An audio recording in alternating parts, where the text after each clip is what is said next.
ಇತ್ತೀಚಿನ ಸಂಚಿಕೆಗಳನ್ನು ಜಾಹೀರಾತಿನ ಕಿರಿಕಿರಿ ಇಲ್ಲದೆ ನೋಡಿ.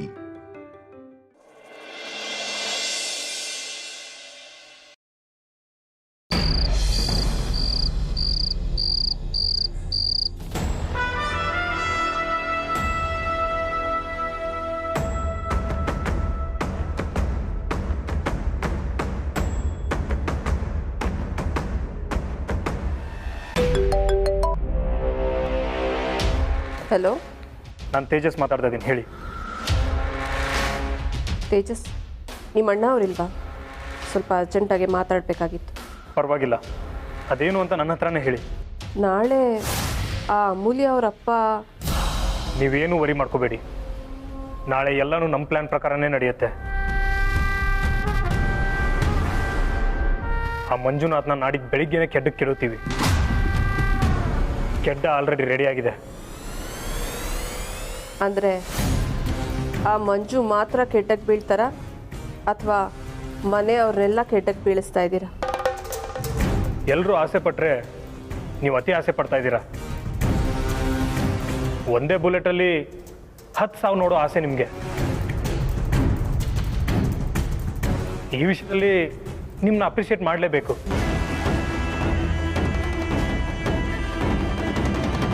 ನಿಮ್ಮಂಥ ಹಿತಶತ್ರುವನ್ನೇ ಜೊತೆಗೆ ಇಟ್ಕೊಂಡಿದ್ದಾನಲ್ಲ ಆ ವೇದಾಂತು. ಅವ್ನಿಗೇನು ಹೇಳಬೇಕು ಅಂತ ಗೊತ್ತಾಗ್ತಾ ಇಲ್ಲ. ನಿಮ್ಮಂಥ ಚಿಕ್ಕಮ್ಮನ ಪಡೆಯೋಕ್ಕೆ ಪುಣ್ಯ ಮಾಡಿದ್ದಾನೆ.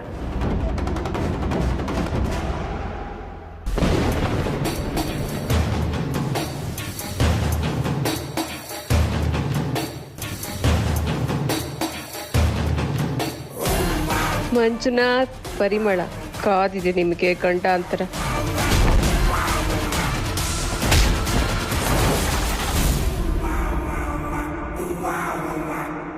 ಇಲ್ಲ ಇಲ್ಲ, ಖಂಡಿತ ಬರ್ತೀನಿ. ಹೊಟ್ಟೆ ಈಗ ತಾನೆ. ಅಯ್ಯೋ ರೀ, ಏನಾಯ್ತು? ನೋಡ್ಕೊಂಡು ನಡೆಯೋದಲ್ವಾ? ನೋವಾಯ್ತೇನ್ರಿ? ನೀವು ಹೇಳ್ಕೊಳ್ಳೋದು ಇಲ್ಲ. ನನಗೇನೂ ಆಗಿಲ್ಲ ಪರಿ.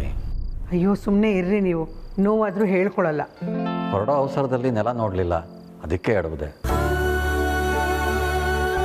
ನೀನು ಇಷ್ಟಕ್ಕೆಲ್ಲ ಯಾಕೆ ಗಾಬರಿ ಆಗ್ತಾ ಇದೆಯಾ? ಆರಾಮಾಗಿರೋ, ನನಗೇನೂ ಆಗಿಲ್ಲ. ಇಲ್ಲ ರೀ, ನೀವು ಯಾವತ್ತೂ ಎಡವುದವರೇ ಅಲ್ಲ. ಯಾವತ್ತೂ ಎಡವುದೇ ಇರೋನು ಇವತ್ತು ಎಡವಬಾರ್ದು ಅಂತ ಏನೂ ಇಲ್ವಲ್ಲ. ನಡೆಯೋ ಮನುಷ್ಯ ತಾನೇ ಎಡಬೋದು.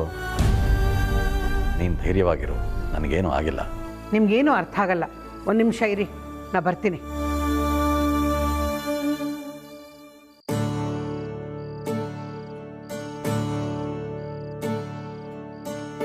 ತಿರುಗಿ ಈ ಕಡೆ. ಕೆಟ್ಟ ಕಣ್ಣು, ನೇರ್ ಕಣ್ಣು, ಹಾದಿಲೋ ಕರ್ಕೊಂಡು, ಬೀದಿಲೋ ಕರ್ಕೊಂಡು ಎಲ್ಲ ಪಟ್ಟನ್ ಸಿಡ್ದೋಗ್ಲಿ. ಅಲ್ಲಿ ತುತ್ತು ಏನು ಪರಿ ಇದು ನಿಂದು ಹುಚ್ಚಾಟ? ಈಗ ದೃಷ್ಟಿ ತೆಗಿಯುವಂಥದ್ದು ಏನಾಗಿದೆ? ತುತ್ತು ಅನ್ನಿ.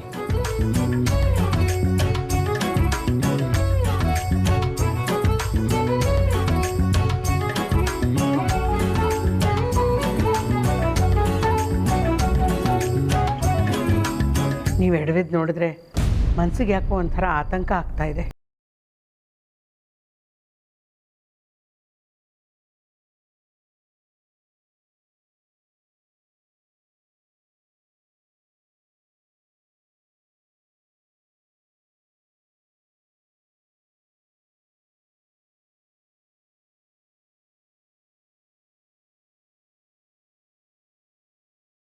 ಒಂದು ಸ್ಯಾಂಕ್ಷನ್ ಆಗ್ತಿದ್ದ ಹಾಗೆ ಪಾಯ ಹಾಕೋದಕ್ಕೆ ಶುರು ಮಾಡ್ಕೊಬಿಡ್ಬಹುದು. 5-6 ತಿಂಗಳಲ್ಲಿ ಮನೆ ಕೆಲಸನ ಮುಗಿಸ್ಬಿಡ್ಬಹುದು ಅನಿಸುತ್ತೆ.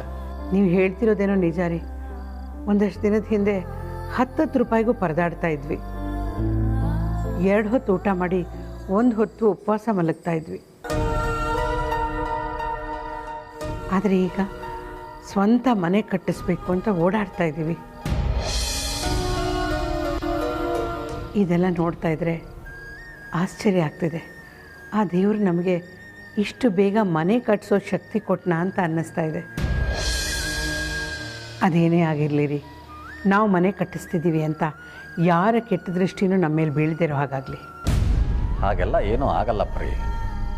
ದೇವರ ಆಶೀರ್ವಾದ ಇದ್ದರೆ ನಾವು ಖಂಡಿತ ಮನೆ ಕಟ್ಟಿಸ್ತೀವಿ. ಎಲ್ಲ ಒಳ್ಳೆಯದಾಗತ್ತೆ.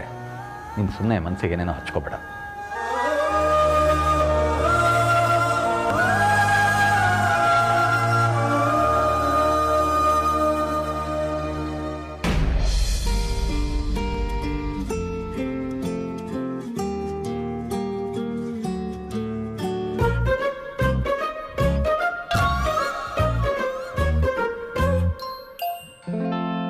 ನನ್ನ ವಾಚಲ್ಲಿ ಕಾಣಿಸ್ತಿಲ್ಲ, ವಾಚ್ ಹುಡ್ಕೊಡು. ನೀನು ಕೇಳಿದೆಲ್ಲ ಹುಡ್ಕೊಳ್ಳೋದಕ್ಕೆ ನಾನೇ ನಿಮ್ಮ ಮನೆ ಕೆಲಸದೋಳು ಅಂದ್ಕೊಂಡಿದ್ಯಾ? ಬೇಕಾದ್ರೆ ಹುಡ್ಕೊ ನೀನೆ.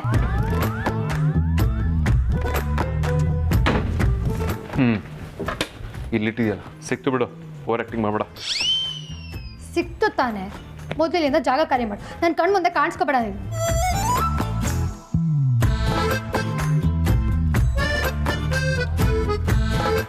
ಏನಾಯ್ತು? ಯಾಕೆ ಹೀಗೆ ಮಾತಾಡ್ತಿದ್ಯಾ? ಸರಿ, ನನಗೆ ಆಫೀಸ್ ಟೈಮ್ ಆಯಿತು, ಚಿನ್ನಿ ಕೊಡು. ಎಸೆದೆ ನಾ ಹೇಳೋದು, ಸುಮ್ಮನೆ ತಲೆ ತಿನ್ಬೇಡ. ಇಲ್ಲಿಂದ ಹೋದ್ರೆ ಸರಿ, ಇಲ್ಲಾಂದ್ರೆ ಗ್ರಾಚಾರ ಬಿಡಿಸ್ಬೇಕಾಗತ್ತೆ. ಯಾಕೆ ಬೇಜಾರಿ? ಏನಾಯ್ತು ನಿನಗೆ? ಯಾಕೆ ಏನೇನೋ ಮಾತಾಡ್ತಿದ್ಯಾ? ಆಗ್ಬೇಕಾಗಿರೋದು ಟೈಮಿಗೆ ಆಗಿದ್ರೆ ಈ ಥರ ಎಲ್ಲ ಮಾತಾಡ್ತಾ ಇರಲಿಲ್ಲ. ಹೋಗಿ ಹೋಗಿ ನಿನ್ನನ್ನು ಕಟ್ಕೊಂಡಿದ್ದೀನಲ್ಲ, ಕಟ್ಕೊಂಡಿರೋ ಕರ್ಮಕ್ಕೆ ಅನುಭವಿಸ್ಲೇಬೇಕು. ಏ ಬಜಾರಿ, ಏನಾಯ್ತು ಅಂತ ಹೀಗೆ ಮಾತಾಡ್ತಿದ್ಯಾ? ನಿನ್ನ ಪ್ರಾಬ್ಲಮ್ ಏನು ಅಂತ ಕರೆಕ್ಟಾಗಿ ಹೇಳು. ನನ್ನ ಫ್ರೆಂಡ್ ಮದುವೆ ಡೇಟು ಫಿಕ್ಸ್ ಆಯಿತು. ಓ, ಅಷ್ಟೇ ತಾನೇ? ಶಾಪಿಂಗ್ ದುಡ್ಡು ಬೇಕಿತ್ತಾ? ಕೊಡ್ತೀನಿ. ಏಯ್, ನೀನು ದುಡ್ಡಿನ ಮನೆಗೆ ಬೆಂಕಿ ಬಿತ್ತು. ಅವ್ಳ ಹುಡುಗ ಮದುವೆ ಆಗೋಕ್ಕಿಂತ ಮುಂಚೆ ಹನಿಮೂನಿಗೆ ಎಲ್ಲಿ ಹೋಗ್ಬೇಕು ಅಂತ ಈಗಲೇ ಪ್ಲ್ಯಾನ್ ಮಾಡಿದಾನಂತೆ. ಆ್ಯನಿವರ್ಸರಿಗೆ ಅವಳಿಗೆ ಎಲ್ಲಿ ಹೋಗಬೇಕು ಅಂತ ಇಷ್ಟ ಅಂತ ಕೇಳಿಕೊಂಡು ಈಗಲೇ ಡೇಟ್ ಫಿಕ್ಸ್ ಮಾಡಿದಾನಂತೆ. ಏನೇ ಆಗಲಿ, ನನ್ನ ಫ್ರೆಂಡ್ ಅಂತ ಗಂಡನ ಪಡೆಯೋದಕ್ಕೆ ಪುಣ್ಯ ಮಾಡಿದ್ದಾಳೆ. ನನ್ನ ಗಂಡನೂ ಇದ್ದಾನೆ, 6 ಕೇರಲ್ಲ 3 ಕಿಳಿಯಲ್ಲ. ಯಾವಾಗ ನೋಡಿದ್ರು ಊರವ್ರ ಅಂತಾನೆ ಇರ್ತಾನೆ. ಅದು ಬಿಟ್ಟರೆ ಬೇರೆ ಏನೂ ಗೊತ್ತಿಲ್ಲ. ಅವ್ರು ಹನಿಮೂನ್ಗೆ ಹೋಗೋದಕ್ಕೂ ನೀನು ಹಿಂಗೆ ಮೂತಿನ ಸೀದೋಗಿರೋ ಪೂರಿ ಥರ ಮಾಡ್ಕೊಳ್ಳೋದಕ್ಕೂ ಏನು ಸಂಬಂಧ? ನನಗೆ ಪೂರಿ ಇಷ್ಟ ಇಲ್ಲ ಅಂತ ಗೊತ್ತಿಲ್ಲ. ಎತ್ತೆ ಕೈನಾ ಏನು ಗೊತ್ತಿಲ್ಲ ಅನ್ನೋ ಥರ ಡವ್ ಮಾಡೋದು ನೋಡು. ನಾವು ಮದುವೆ ಆಗಿ 1 ವರ್ಷ ಆಯಿತು. 1 ದಿನಕ್ಕಾದರೂ ಹನಿಮೂನಿಗೆ ಕರ್ಕೊಂಡು ಹೋಗ್ತೀನಿ ಅಂತ ಮಾತಾಡಿದ್ಯಾ? ಓಹೋ, ಹನಿಮೂನು ಕರ್ಕೊಂಡು ಹೋಗಿಲ್ಲ ಅಂತನಾ ಮೇಡಮ್ ಕೋಪ ಮಾಡ್ಕೊಂಡಿರೋದು? ಹೌದು, ಅದಕ್ಕೆ ಬಜಾರಿ ಕರ್ಕೊಂಡು ಹೋಗ್ಬೇಕು ಅಂತ ನಾನು ಅಂದ್ಕೊಂಡಿದ್ದೆ. ಬಟ್ ಮದುವೆ ಆದ ಹೊಸರಲ್ಲಿ ಅಮ್ಮಂದು ತಿಥಿ ಕಾರ್ಯ ಮಾಡಬೇಕಿತ್ತಲ್ವಾ, ಅದಕ್ಕೆ ನಾವು ಊರಿಗೆ ಹೋಗಿದ್ವಿ ತಾನೆ. ಸರಿ ಬಿಡು, ಆಗ್ಲೇನೋ ಆಗಲಿಲ್ಲ. ಅದಾದಮೇಲೆ ಆ್ಯನಿವರ್ಸರಿ ಇತ್ತು ತಾನೆ, ಅದಕ್ಕಾದ್ರೂ ಕರ್ಕೊಂಡು ಹೋಗ್ಬೋದಿತ್ತಲ್ಲ. ಬಜಾರಿ, ನಾನು ಹಾಗೆ ಪ್ಲ್ಯಾನ್ ಮಾಡಿದ್ದೆ. ಹನಿಮೂನ್ಗಂತೂ ಹೊರಗಡೆ ಹೋಗೋದಕ್ಕಾಗಲಿಲ್ಲ. ಅಟ್ಲೀಸ್ಟ್ ನಮ್ಮ ಫಸ್ಟ್ ಇಯರ್ ಆ್ಯನಿವರ್ಸರಿಗೆ ನೀನು ಹೊರಗಡೆ ಕರ್ಕೊಂಡು ಹೋಗ್ಬೇಕು ಅಂತ ಅಂದ್ಕೊಂಡಿದ್ದೆ. ಬಟ್ ನಾನೀಗ ಪ್ಲ್ಯಾನ್ ಮಾಡಿದಾಗಿಲ್ಲ ಏನಾದರೂ ಕೆಲಸ ಅಡ್ಡ ಬಂದ್ಬಿಡುತ್ತೆ. ನನ್ನ ಫ್ರೆಂಡ್ ಹತ್ರನೂ ಇದೇ ಥರ ಹೇಳಿದೆ. ಅದಕ್ಕೆ ಅವಳು ಏನಂದ್ಲು ಗೊತ್ತಾ? ಏನಂತ ಹೇಳಿದ್ಲು? ನಿನ್ನ ಗಂಡ ಜುಗ್ಗ, ಅವನಿಗೆ ಟೇಸ್ಟ್ ಇಲ್ಲ, ನಿನ್ನ ಮೇಲೆ ಪ್ರೀತಿನೇ ಇಲ್ಲ ಅಂತ ಹೇಳಿದ್ಲು. ನೋಡಯ್ಯ, ನಂಗೆ ಅವೆಲ್ಲ ಗೊತ್ತಿಲ್ಲ. ನೀನು ಹನಿಮೂನಿಗಂತೂ ಕರ್ಕೊಂಡು ಹೋಗಲಿಲ್ಲ, ಆದರೆ ಈ ಸತಿ ಟ್ರಿಪ್ಪಿಗೆ ಕರ್ಕೊಂಡು ಹೋಗಲೇಬೇಕು. ಇಲ್ಲಾಂದರೆ ನಾನು ಇಷ್ಟೇ ಮಾತಾಡಲ್ಲ, ಟೂ ಬಿಡ್ತೀನಿ. ಅಟ್ಟೆ ಮಟ್ಟೆ ಕೋಳಿ ಮಟ್ಟೆ ಟೂ ಟೂ ಟೂ.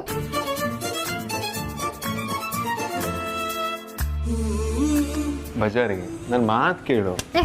ಕೇಳೋದು ಇಲ್ಲ, ಹೇಳೋದು ಇಲ್ಲ. ನಡಿ ರೆಡಿ ಆಚೆ. ಬಜಾರಿ, ಯಾಕೆ ಹೀಗೆ ಆಡ್ತಿದ್ಯಾ ನೀನು?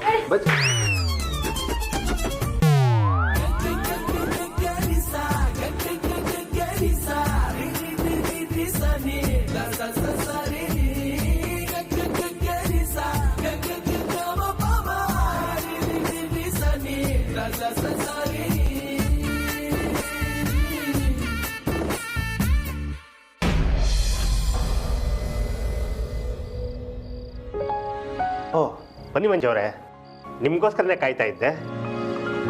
ಒಂದು ವಿಷಯ ಕೇಳ್ಪಟ್ಟೆ, ನೀವು ಮನೆ ಕಟ್ಟಿಸ್ತಾ ಇದ್ದೀರಂತೆ?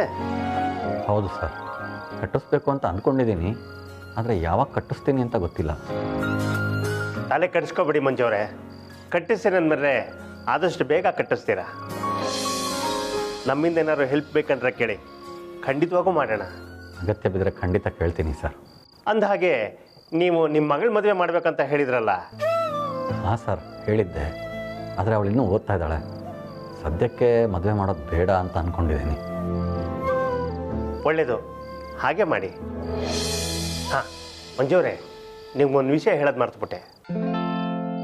ಇವ್ರದ್ದೊಂದು ಲಗೇಜ್ ಗಾಡಿ ಇದ್ದೆ, ಇವ್ರು ನನಗೆ ತುಂಬ ಬೇಕಾಗಿರೋರು. ಅದರೊಳಗೆ ಇಂಪಾರ್ಟೆಂಟ್ ಗೂಡ್ಸ್ ಇದೆ. ಅದನ್ನು ನಾಳೆ ಬೆಳಗ್ಗೆ ಮಲ್ಲಿಗೆಪುರಕ್ಕೆ ತಲುಪಿಸ್ಬೇಕು. ಅದಕ್ಕೆ ಇವತ್ತೊಂದು ದಿನ ಇವ್ರ ಗಾಡಿನ ನಿಮ್ಮ ಮನೆ ಮುಂದೆ ನಿಲ್ಲಿಸ್ಬೋದಾ? ಇವತ್ತು ಇಲ್ಲಿ ನಮ್ಮ ಗಾಡಿಗಳಿಗೆ ಜಾಗ ಸಾಕಾಗ್ತಾ ಇಲ್ಲ. ಹಾಗಾಗಿ ಇವತ್ತೊಂದು ದಿನ ನಿಮ್ಮ ಮನೆ ಹತ್ರ ನಿಲ್ಲಿಸ್ಬೋದಾ? ಬೆಳಿಗ್ಗೆ ಬೇಗ ತಗೊಂಡೋಗ್ಬಿಡ್ತಾರೆ. ಪರವಾಗಿಲ್ಲ ಸರ್, ನಿಲ್ಲಿಸ್ಬೋದು. ಥ್ಯಾಂಕ್ಸ್ ಮಂಜು ಅವರೇ, ನಿಮ್ಮಿಂದ ತುಂಬ ಸಹಾಯ ಆಯಿತು. ಅಪ್ಪ, ಇವ್ರ ಜೊತೆ ಹೋಗು, ಇವ್ರ ಮನೆ ಮುಂದೆ ಗಾಡಿ ನಿಲ್ಲಿಸು. ಆಯಿತು ಸರ್. ಈ ಟ್ರಾಫಿಕ್ ಜಾಸ್ತಿಯಾಗಿ ಗೂಡ್ಸ್ ವೆಹಿಕಲ್ಗಳಿಗೆ ಎಂಟ್ರಿ ರಿಸ್ಟ್ರಿಕ್ಟ್ ಮಾಡಿದ್ಮೇಲೆ ಇದೆಲ್ಲ ಸಮಸ್ಯೆ ಆಗೋಯ್ತು ನೋಡಿ. ನಿಜ. ಏನು ಮಾಡೋದು? ಇದೇನಾ ಗಾಡಿ? ಹಾಂ ಇದೆ. ಹಾಂ, ಏನೋ ಸ್ಮೆಲ್ ಬರ್ತಾ ಇರಂಗಿದೆಯಲ್ಲ. ಗಂಧದ ಕಡ್ಡಿ ಸ್ಮೆಲ್ ಹೇಳಿದ್ನಲ್ಲ. ಹಾಂ, ಮರ್ತೇ ಬಿಟ್ಟಿದ್ದೆ. ಹಾಂ,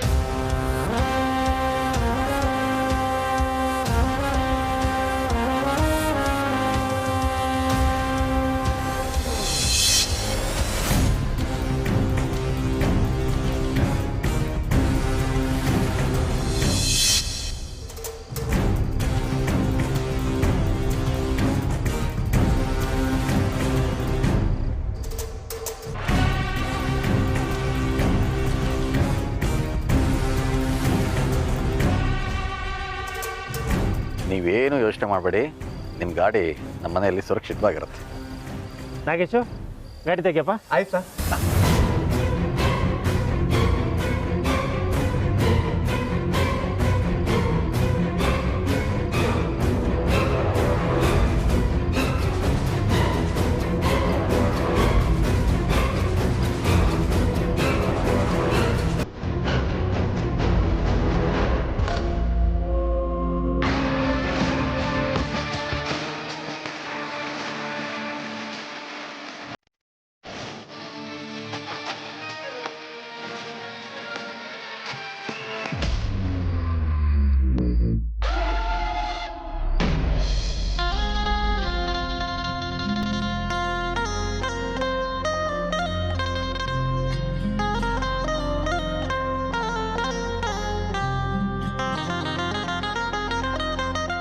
ಈ ಪಚಾರಿಗೆ ಏನು ಮಾಡೋದು? ಇತ್ತೀಚೆಗೆ ಸುಮ್ಮನೆ ಕಾಲು ಕೆರ್ಕೊಂಡು ಜಗಳ ಮಾಡ್ತಾನೆ, ರೀಸನ್ ಇಲ್ಲದೆ ಕಿತ್ತಾಡ್ತಾನೆ. ಏನು ಮಾಡೋದು?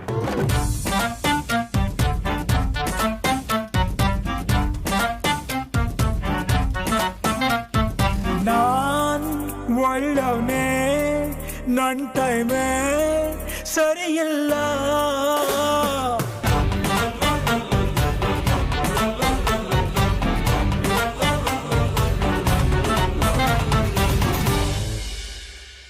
ಕೆಲವ್ರಿಗೆ ಏನು ಮಾಡೋದು ಅಂತಾನೆ ಅರ್ಥ ಆಗಲ್ಲಪ್ಪ.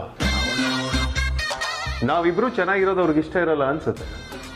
ಅದಕ್ಕೆ ಇಲ್ಲದೆ ಇದನ್ನೆಲ್ಲ ಹೇಳಿ ಬೇರೆ ಮಾಡೋದಕ್ಕೆ ಟ್ರೈ ಮಾಡ್ತಾರೆ. ಇಂಥವ್ರ ಮಾತಿಗೆಲ್ಲ ತಲೆ ಕೆಡಿಸ್ಕೊಂಡ್ರೆ ಹಾಳಾಗೋದು ನಮ್ಮ ಜೀವನ ಅಂತ ನಮಗೆ ಗೊತ್ತಿರಬೇಕು. ಅಲ್ಲ, ಇವಳು ಫ್ರೆಂಡಿಗೆ ಗಂಡ ಹೆಂಡತಿ ಸಂಬಂಧದ ಬಗ್ಗೆ ಏನು ಗೊತ್ತಿದೆ? ಈಗಿನ ಕಾಲದಲ್ಲಿ ಜನ ಲವ್ ಅನ್ನೋ ಪದ ಡೆಫಿನೇಷನ್ ಚೇಂಜ್ ಮಾಡಿಬಿಟ್ಟಿದ್ದಾರೆ. ಇಷ್ಟಕ್ಕೂ ಹನಿಮೂನಿಗೆ ಯಾಕೆ ಹೋಗ್ತಾರೆ? ಗಂಡ ಹೆಂಡತಿ ಒಬ್ರೊಬ್ಬರನ್ನ ಅರ್ಥ ಮಾಡ್ಕೊಳ್ಳಿ ಅಂತ. ನನ್ನ ಬಜಾರಿ ನನ್ನನ್ನ ಇಲ್ಲೇ ತುಂಬಾ ಚೆನ್ನಾಗಿ ಅರ್ಥ ಮಾಡ್ಕೊಂಡಿದ್ದಾಳೆ, ನಾನು ಅವಳನ್ನ ತುಂಬಾ ಚೆನ್ನಾಗಿ ಅರ್ಥ ಮಾಡ್ಕೊಂಡಿದ್ದೀನಿ. ಅದಕ್ಕೆ ನಾವಿಬ್ರು ಖುಷಿಯಾಗಿರೋದು, ಒಬ್ಬರೊಬ್ಬರನ್ನ ಪಡೆಯೋದಕ್ಕೆ ಪುಣ್ಯ ಮಾಡಿರೋದು.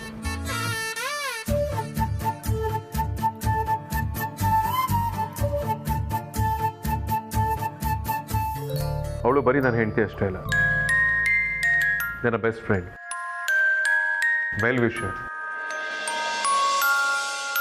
ನಾನು ಎಷ್ಟೋ ಟಫ್ ಟೈಮ್ಸ್ಗಳಲ್ಲಿ ನನ್ನ ಜೊತೆ ನಿಂತಿದ್ದಾಳೆ ಅಂತ ಪಾಪ ಅವ್ರಿಗೇನು ಗೊತ್ತಿರುತ್ತೆ.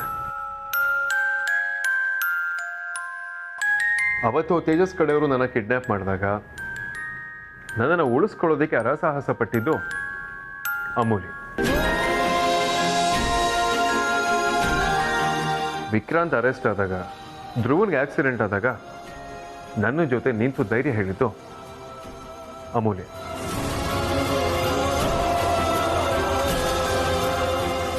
ಅಷ್ಟೇ ಯಾಕೆ, ಯಾರೋ ಹೆಂಗಸು ನನ್ನ ತಾಯಿ ಅಂತ ಹೇಳ್ಕೊಂಡು ಮನೆಗೆ ಬಂದು ನಾಟಕ ಮಾಡಿದಾಗ ಆ ನಾಟಕನ ಕಂಡು ಹಿಡಿದು ಬೆಳಕಿಗೆ ತಂದಿದ್ದು ಅಮೂಲ್ಯ. ಇಲ್ಲ ಅಂದಿದ್ರೆ ಇಷ್ಟೊತ್ತಲ್ಲಿ ನಮ್ಮ ಮನೆ ಸರ್ವನಾಶ ಆಗೋಗ್ತಿತ್ತು.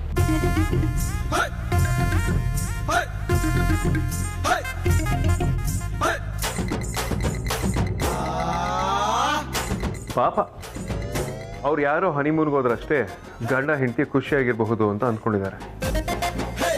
ಹನಿಮೂನ್ಗೆ ಹೋಗದೆ ನಾನು ಅಮೂಲ್ಯ ಒಬ್ಬರೊಬ್ಬರನ್ನ ಅರ್ಥ ಮಾಡಿಕೊಂಡು ಇಲ್ಲೇ ಎಷ್ಟು ಖುಷಿಯಾಗಿದ್ದೀವಿ. ಇಷ್ಟು ಸಾಲದು ಅಂತ ಮಳೆಯಲ್ಲಿ ನಿಂತು ಐಸ್ ಕ್ರೀಮ್ ತಿಂದಿದ್ದೀವಿ. ಇದನ್ನೆಲ್ಲ ಎಲ್ಲರ ಕೈಲೂ ಮಾಡೋದಕ್ಕೆ ಚಾನ್ಸ್ ಇಲ್ಲ.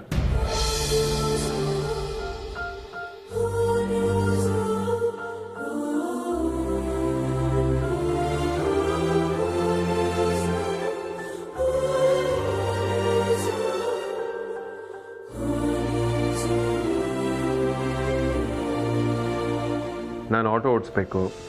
ಇನ್ಫ್ಯಾಕ್ಟ್ ಒಂದು ಇಡೀ ದಿನ ಆಟೋಲ್ಲಿ ಕೂತು ಬೆಂಗಳೂರನ್ನ ನೋಡಬೇಕು ಅಂದಾಗ ನಾನು ಆಸೆನ ನೆರವೇರಿಸಿದ್ದು ಅವಳೆ.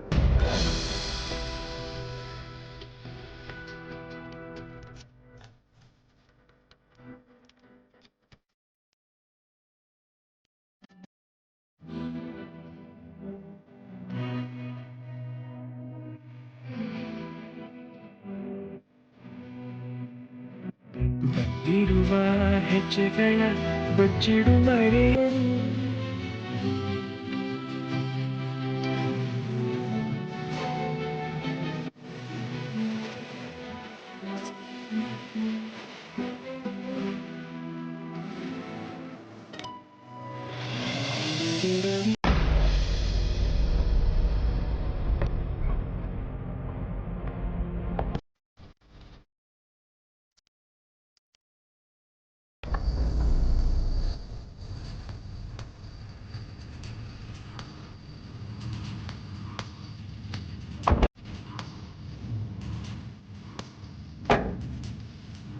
ನೋಡಪ್ಪ, ಇದೇ ನಮ್ಮ ಮನೆ.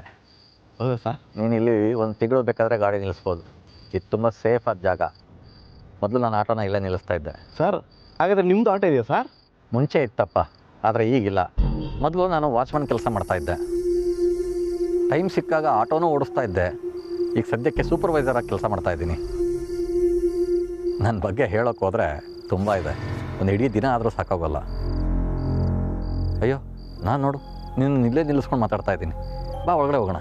ಪರವಾಗಿಲ್ಲ ಸರ್, ಟೈಮ್ ಆಗ್ತಾ ಇದೆ, ನಾನು ಹೋಗ್ತೀನಿ. ಅರೆ, ಒಂದು ಲೋಟ ಕಾಫಿನೂ ಕುಡಿಯಲ್ಲ ಅಂತೀಯಲ್ಲಪ್ಪ? ಆಗಲ್ಲ ಸರ್, ಬೆಳಗ್ಗೆ ಹೇಗಿದ್ರು ಬರ್ತೀನಲ್ಲ ಸರ್ ಗಾಡಿ ತೊಗೊಂಡೋಗೋದಕ್ಕೆ, ಆವಾಗ ಕುಡಿತೀನಿ ಸರ್ ಖಂಡಿತ. ಸರಿಯಪ್ಪ, ಹಾಗೆ ಮಾಡು. ಸರ್, ಸ್ವಲ್ಪ ನಮ್ಮ ಗಾಡಿ ಕಡೆ ಗಮನ ಇರಲಿ ಸರ್. ಹೇಳಿದ್ನಲ್ಲ, ನಮ್ಮ ಮನೆ ಮುಂದೆ ಗಾಡಿ ನಿಂತಿದ್ರೆ ಯಾರೂ ಮುಟ್ಟಲ್ಲ ಅಂತ. ನೀನೇನು ಚಿಂತೆ ಮಾಡಬೇಡ, ಆರಾಮಾಗಿ ಹೋಗ್ಬಾ.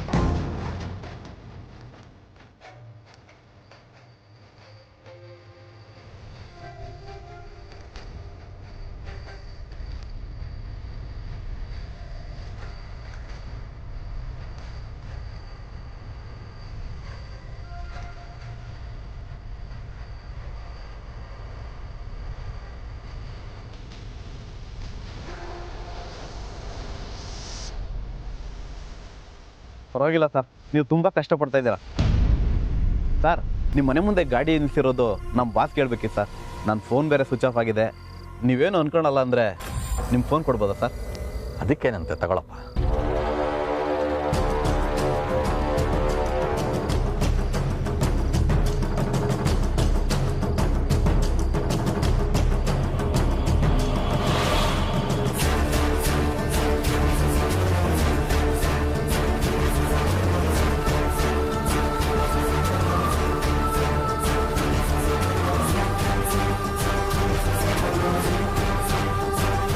ಫೋನ್ ಕೊಟ್ಟಿದ್ದು ತುಂಬ ಉಪಕಾರ ಆಯ್ತು ಸರ್. ಇರಲಿ ಬಿಡಪ್ಪ, ಅದರಲ್ಲೇನಿದೆ.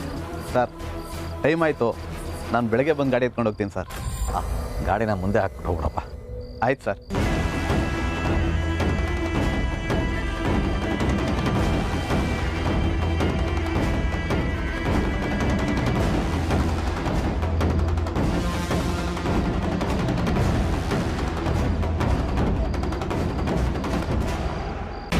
ಪಾಪ, ಇದೆಲ್ಲ ಅವಳ ಫ್ರೆಂಡಿಗೆ ಎಲ್ಲಿ ಗೊತ್ತಿರುತ್ತೆ? ಅವಳ ಫ್ರೆಂಡಿಗೆ ಇದನ್ನೆಲ್ಲ ಫೀಲ್ ಮಾಡೋದಕ್ಕೂ ಸಾಧ್ಯ ಇಲ್ಲ. ಪರವಾಗಿಲ್ಲ, ಟ್ರಿಪ್ಪಿಗೆ ಕರ್ಕೊಂಡು ಹೋಗಲೇಬೇಕು ಅಂತ ಕರ್ಕೊಂಡು ಹೋಗ್ತೀನಿ. ಯಾರ್ಯಾರ್ದೋ ಮಾತುಗಳನ್ನ ಕೇಳಿ ಕೋಪ ಮಾಡ್ಕೊಳ್ಳೋ ಅವಶ್ಯಕತೆ ಇಲ್ಲ.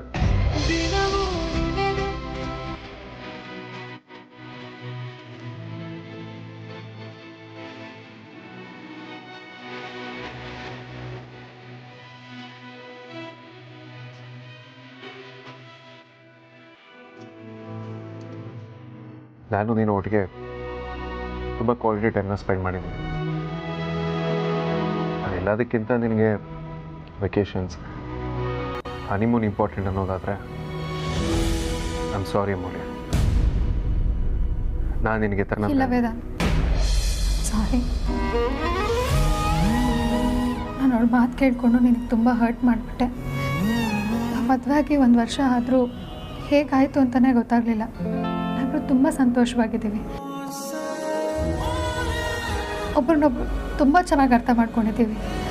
ಎಲ್ಲದಕ್ಕಿಂತ ಹೆಚ್ಚಾಗಿ ನೀನನ್ನು ತುಂಬ ಚೆನ್ನಾಗಿ ನೋಡ್ಕೊಂಡಿದ್ಯಾ, ಎಲ್ಲದಕ್ಕೂ ಸಪೋರ್ಟ್ ಮಾಡಿದ್ಯಾ. ಅವಳ ಮಾತು ಕೇಳಿಕೊಂಡು ನಾನು ತಪ್ಪು ಮಾಡಿಬಿಟ್ಟೆ. ನನ್ನ ಫ್ರೆಂಡೇ ನಮ್ಮಿಬ್ಬರ ಮಧ್ಯೆ ತಂದಿಡ್ತಾಳೆ ಅಂದರೆ ಅವಳ ನಂಬರೇ ಬೇಕಾಗಿಲ್ಲ. ಅವಳ ನಂಬರ್ನ ಈಗಲೇ ಡಿಲೀಟ್ ಮಾಡಿಬಿಡ್ತೀನಿ. ಅಮೂಲ್ಯ, ಇಷ್ಟಕ್ಕೆಲ್ಲ ಯಾಕೆ ವರಿ ಮಾಡ್ಕೊಳ್ತೀಯ? ಆ್ಯಂಡ್ ಇನ್ಫ್ಯಾಕ್ಟ್ ನಮ್ಮ ಸುತ್ತಮುತ್ತ ಈ ಥರ ಜನಗಳಿರಬೇಕು. ಆಗಲೇ ನಾವು ತುಂಬ ಸ್ಟ್ರಾಂಗ್ ಆಗಿರೋದಕ್ಕೆ ಸಾಧ್ಯ.